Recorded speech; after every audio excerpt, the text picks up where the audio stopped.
அனைவருக்கும் அன்பான வணக்கம். நீங்கள் கேட்டுக்கொண்டிருப்பது கதைகளை. வாசிப்பவர் ஹேமலதா ஜெகநாத். அமரர் கல்கி எழுதிய சிவகாமியின் சபதம் பாகம் 2 அத்தியாயம் 5 காதல் புயல். சிற்ப வீட்டின் வாசலில் வந்து நின்ற சிவகாமியை கண்டதும் பரஞ்சோதியின் கண்கள் அவளை ஏறிட்டு பார்க்க முடியாமல் தரையை நோக்கின. ஆயன சிற்பியின் மகள் சாதாரண மானிடப் பெண்ணல்லள், தெய்வாம்சமுடையவள் என்ற எண்ணம் முதலில் அந்த வீட்டுக்கு வந்திருந்த போது பரஞ்சோதியின் உள்ளத்தில் தோன்றியிருந்தது. சிவகாமிக்கும் மாமல்லருக்கும் ஏற்பட்டிருந்த இருதய பாசத்தை பற்றி முன்பே அவர் ஒருவாறு ஊகித்து தெரிந்து கொண்டிருந்தார். நேற்று இரவு பல்லவகுமாரரின் வாய்மொழியினாலேயே அது உறுதிப்பட்டது. அரண்மனை நிலா மாடத்தில் சரத்கால சந்திரனின் அமுத கிரண போதையை அனுபவித்துக் கொண்டு சிநேகிதர்கள் இருவரும் பேசிக் கொண்டிருந்த போது மாமல்லர் தம்முடைய இருதயத்தையே அவருக்கு திறந்து காட்டிவிட்டார்.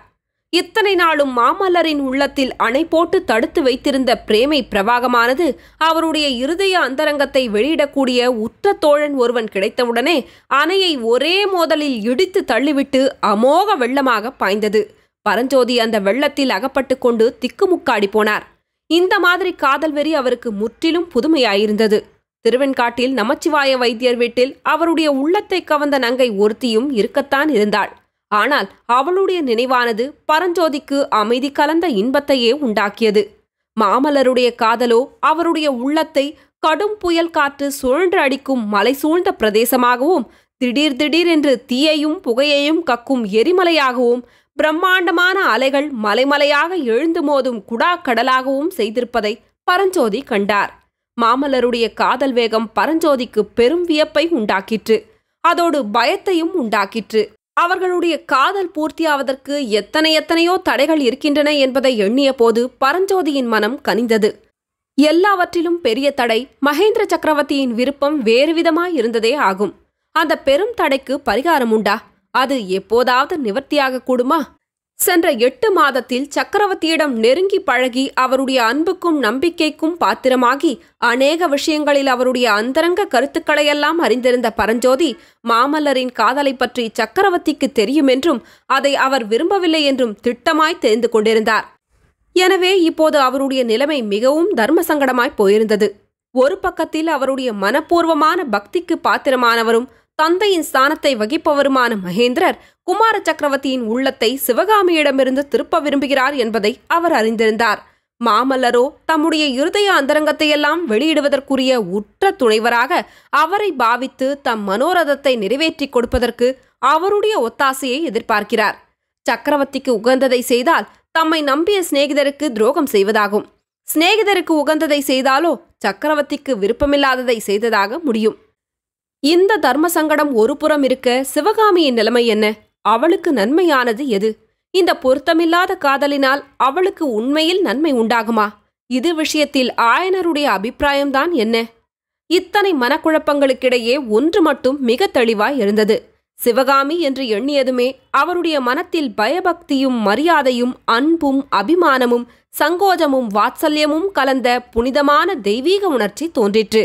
சிவகாமி விஷயத்தில் அவருடைய மனநிலைமைக்கு தகுந்த உதாரணம் சொல்ல வேண்டுமானால் சீதாதேவி விஷயத்தில் லக்ஷ்மணனுடைய மனநிலைமையைத்தான் சொல்ல வேண்டும். ரதத்தில் இருந்தது மாமல்லர் அல்ல என்று கண்டதும் வருகிறவர்கள் வேறு யார் என்று தெரிந்து கொள்ளக்கூட சிவகாமி ஆசைப்படவில்லை. உடனே அவளுடைய கவனம் ரதத்தை ஓட்டிக்கொண்டு வந்த கண்ணபிரான் மீது சென்றது. கண்ணபிரான் ரதத்தின் முகப்பு தட்டிலிருந்து குதித்து முன்னால் வர பரஞ்சோதி அவனைத் தொடர்ந்து பின்னால் வந்தார். அவர்கள் நெருங்கி வந்ததும் சிவகாமி கண்ணபிரானை நோக்கி, அண்ணா, வீட்டில் எல்லாரும் சௌக்கியமா என்று கேட்டாள். அவளுடைய குரலில் தீனமும் ஏமாற்றமும் நன்கு தொனித்தன. இல்லை தாயே, இல்லை, வீட்டில் ஒருவரும் சௌக்கியமில்லை. கமலிக்கு தலைவலி, அப்பாவுக்கு முழங்கால் வலி, எனக்கும் உடம்பு சரியாகவே இல்லை. உங்களுக்கு என்ன அண்ணா என்று சிவகாமி கேட்டாள். அதுதான் தெரியவில்லை, வயிற்றில் ஏதோ கோளாறு. கமலி உன் வியாதிக்கு மருந்து பூனைதான் என்கிறாள். பூனை மருந்தா? இது என்ன கூத்து என்றாள் சிவகாமி. ஆமாம் தாயே, இப்போதெல்லாம் எனக்கு அசாத்தியமாக பசிக்கிறது. நேற்று ராத்திரி கமலி சுட்டு வைத்திருந்த 9 அப்பம், 7 தோசை, 12 கொழுக்கட்டை அவ்வளவையும் தின்றுவிட்டு, இன்னும் ஏதாவது இருக்கிறதா கமலி என்று கேட்டேன். உன் வயிற்றில் எலி இருக்கிறது, ஒரு பூனையை சாப்பிடு, அப்போதுதான் உன் பசி தீரும் என்றாள். இதை கேட்ட சிவகாமி கலீர் என்று சிரித்தாள். பரஞ்சோதியினாலும் சிரிக்காமல் இருக்க முடியவில்லை. பரஞ்சோதியின் சிரிப்பு சத்தத்தை கேட்ட சிவகாமி அவர் பக்கம் திரும்பி பார்த்தாள். ஆஹா, இது யார்? பரஞ்சோதி தைரியமடைந்து, அம்மணி, என்னை தெரியவில்லையா என்று கேட்டார். யார்? திருவெண்காட்டிலிருந்து? ஆம், நான் தான். திருவெண்காட்டு நமச்சிவாய வைத்தியரிடமிருந்து அப்பாவுக்கு ஓலை கொண்டு வந்த பரஞ்சோதிதான். அப்போது கண்ணபிரான் குறுக்கிட்டு, மன்னிக்க வேண்டும், கல்யாண சந்தடியில் மாப்பிள்ளையை மறந்து போனேன். தாயே, இவர் யார் என்று நான் சொல்கிறேன். காஞ்சி கோட்டையின் பிரதம தளபதி இவர். கோட்டை காவலுக்காக சக்கரவர்த்தியே இவரை அனுப்பியிருக்கிறார். இனிமேல் காஞ்சி கோட்டையைப் போல் ஒளிந்து கொள்வதற்கு பத்திரமான இடம் பூலோகத்திலேயே கிடையாது. இவருடைய கட்டளை இல்லாமல் யமன் கூட இனிமேல் கோட்டைக்குள் நுழைய முடியாது என்றான். கண்ணபிரான் ஒரு மாதிரி விதூஷகன். இந்த மாதிரியெல்லாம் மாமல்லரிடமே பேசுவதற்கு உரிமை பெற்றவன் என்று பரஞ்சோதி அறிந்திருந்தார்.